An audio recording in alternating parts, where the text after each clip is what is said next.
top tip for a successful dry July, number 2. This is me trying to sneak these in around getting the kids up and getting people to bed. The top tip is stop thinking about alcohol as being the problem. And I encourage you to really think about this idea. Alcohol is not the problem. Alcohol is the solution to the problem. And if you want to change your relationship with alcohol long term so that you can get that elusive take it or leave it, or so that alcohol can become a non-issue, you really have to stop focusing on alcohol, and you need to start working on the reasons why you're wanting to drink. So in my bio, I've got a set of 3 worksheets called the awareness worksheets, and they basically take you through, and this is something that you can do while you're still drinking, and I highly encourage you to. You can you go through sort of like the first times that you start to think about alcohol during the day, when it comes to, when you'd be surprised, by the way, when it comes into your brain, what happens immediately before. And often I work with clients, and often everyone thinks it's kind of like this sort of, and it is to a certain extent, a sort of unconscious response, like all of a sudden I'm at the bottle shop, I didn't want to be, all of a sudden I'm at the fridge, I didn't want to be, and the glass is poured, and it's like the decision's completely out of my hands. And what's happening there is your unconscious brain is taking over, because a craving, which is when you want to go and have a drink, is basically a way, it's like a trigger, and it's your body telling you that you are not okay. And what we need to do in order to change our relationship with alcohol, along with all the things that I teach in the Great Was the Alcohol Experiment, around kind of the basic beliefs around alcohol. You know, alcohol relaxes me, alcohol makes me fun, alcohol makes me more confident, and all those kind of things. Along with that, what we need to do is start tracking the patterns of our behaviour and our thoughts, because we know that our thoughts create emotional responses in our body, and those emotional responses often cause discomfort, and those emotional responses often are what cause us to drink. So if you download the awareness worksheets, basically what they do, and I encourage you to look at them and think about them, write them in your phone notes in the lead up to taking a 30-day break, because it really helps. It's like the preparation before you do something, so that you can get out of resistance and out of willpower and into choice, which is what makes all the difference and makes it feel so much lighter, so much more delicious, than so much more like a sort of healthy break than I'm having to do this crappy thing and I don't want to do, and it feels really awful and I wish I could, all that stuff.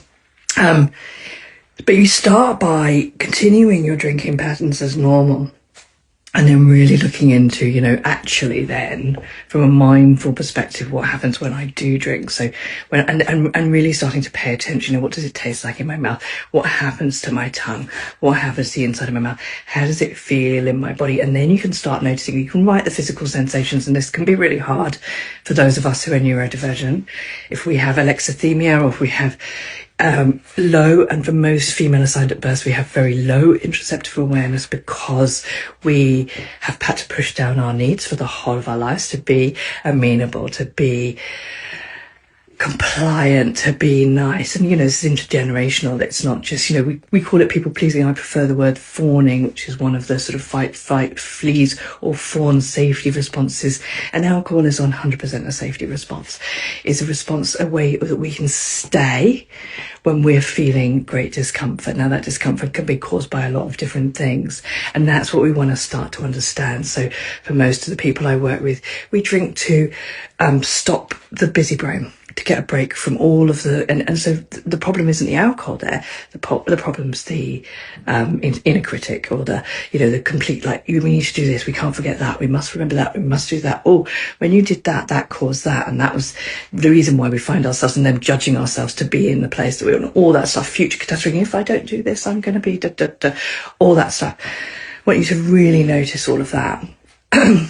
Because what we want to do is we want to start separating ourselves from the craving. We want to start separating ourselves from the inner critic, all of that sort of negative talk, because it's usually what makes us want to have a drink isn't usually, I'm tired, I'm I'm lonely, I'm sad, I'm resentful, I'm angry, I'm really don't want to go and be at the life and soul party that I feel I have to. So all of those feelings are in and of themselves okay, but it's usually the criticism of ourselves for not being able to perform like an ever ready bunny, for being tired, for being not having a tidy enough house, for not being clutter free, for not being productive enough, for not cooking healthy meals, for not sticking it, all that stuff. It's all the inner critic stuff that causes us to feel shame and then to drink. So we don't, until we start looking at it, you don't really realise. And so this is why I encourage you to take that time, and then also just to reflect on it. A lot of people spend a lot of time reflecting and staying in hangover world and how awful you feel afterwards. I don't. That's not my way of working at all. I find that we as human beings are far too happy to give ourselves a whipping brush and to be really harsh with ourselves and to berate ourselves. And it's actually that keeps us drinking for longer, because while we're busy judging and being horrible to ourselves and creating all this drama and adding fuel to the fire of the inner critic, we can't look at the data. So I always say, be the observer, not the critic. So come to it with a data mindset and think about, okay, so what happened? Why might I go to the bottle shop before I go home? Why might coming into my home be difficult for me? What might be about that transition, which for a lot of us neurodivergent transitions are hard in and of themselves, but there's usually as well like an expectation when we get home, or a feeling that we're going to have when we get home that we don't want to have. Or, we don't know how to settle ourselves after our day, to resolve all of the things that happened in that day, to resolve our sensory overwhelm. And the important thing isn't how do we resolve it at this stage. The important thing is just noticing it and just starting to name, overwhelm, transition, don't want to be going home because everybody needs something from me and I'm exhausted. Don't want to be going home because there's no one there and I feel bad about myself and my life, so on and so forth. So noticing all of this.